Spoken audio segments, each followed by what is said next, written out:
1.2.11 po kristjanskem koledarju 2011, Toš direkt.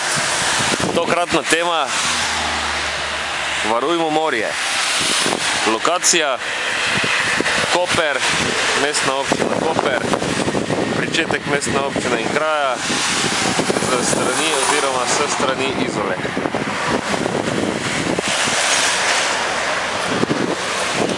Tematika varujmo morje je bistvena za ohranjanje obstoja in za vzpostavitev tovrstnega bivanja, kjer bo možno spet govoriti, da smiselna in zdrava prihodnost obstaja.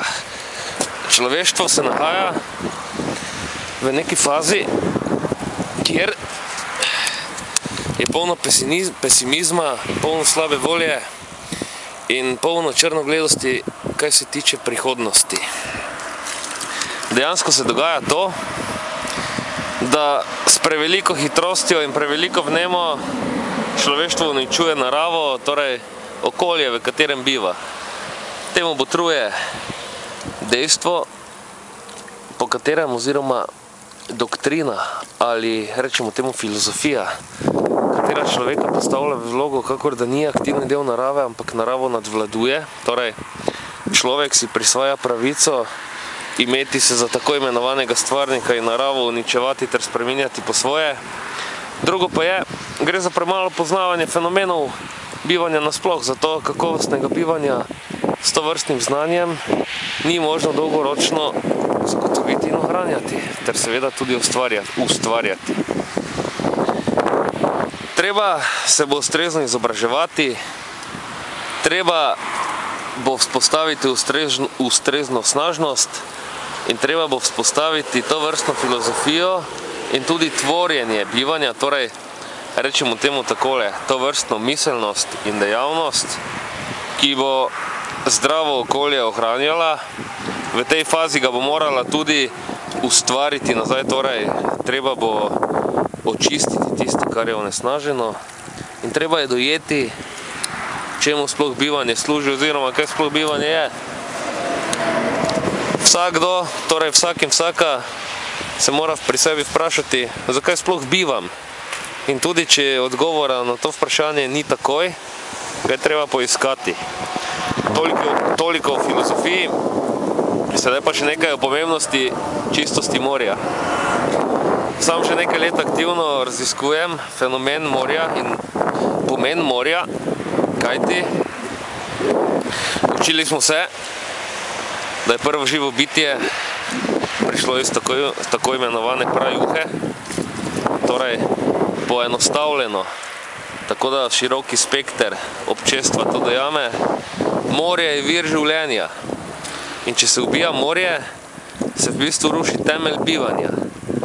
Naš plavi planet in zeleni planet se dejansko iz vesolja vidi tovrstne barve zaradi morja in rastlinstva, seveda. Torej, zeleno-plavi planet, pretežno se imenuje plavi, čeprav je tudi zelen.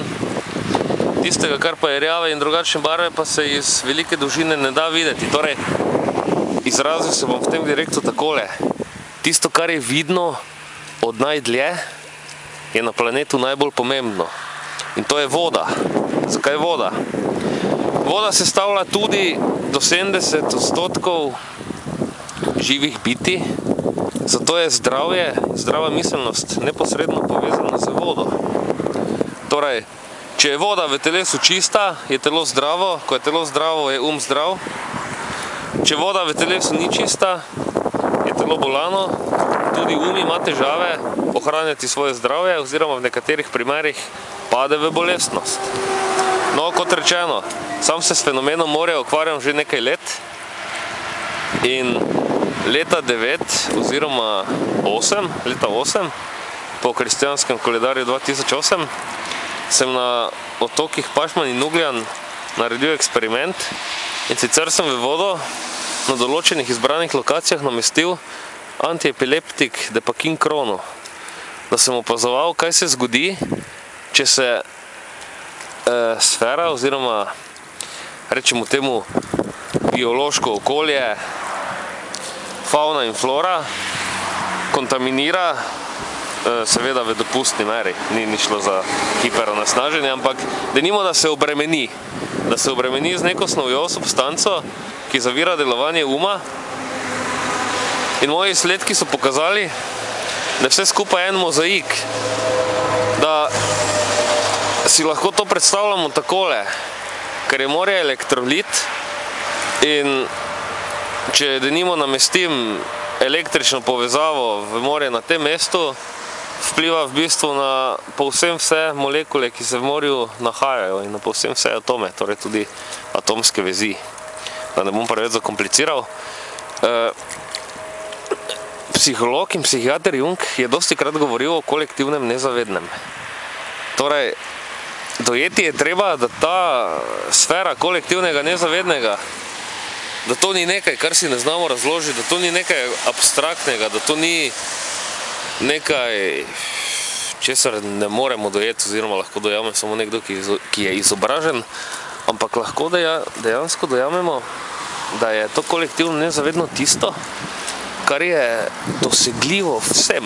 Torej, kolektivno pomeni, da je deležno kolektivnosti, je nekako dostopno celotnemu kolektivu, če le sestavni deli kolektiva to želijo.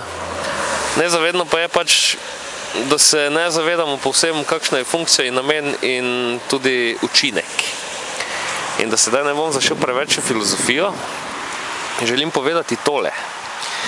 Če človek spostavi zdrav odnos do ohranjanja vode, do ohranjanja voda na svetu, si postopoma vzpostavi zdrav odnos oziroma celostno zdravo življenjsko filozofijo.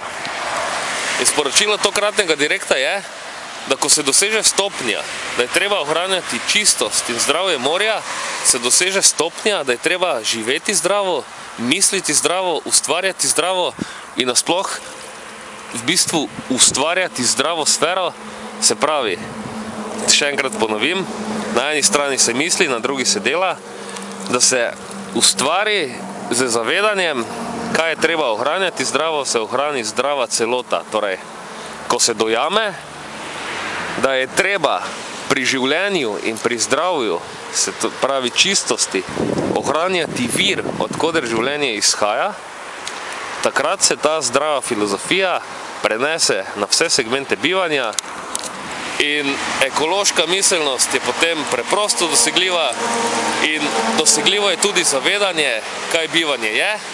Seveda je to široko glede na stopnjo izobrazbe, ampak bistveno je, da ko se dojame pomembnost čistosti svetovnih voda, torej elementa, ki je iz vesolja specifično viden, plava barva, se dojame, kaj je bistvo bivanja in se prične dojemati, na začetku tudi morda samo podzavestno, da je treba ohranjati zdravje in moj najbolj priljubljeni citat: zdrav duh v zdravem telesu.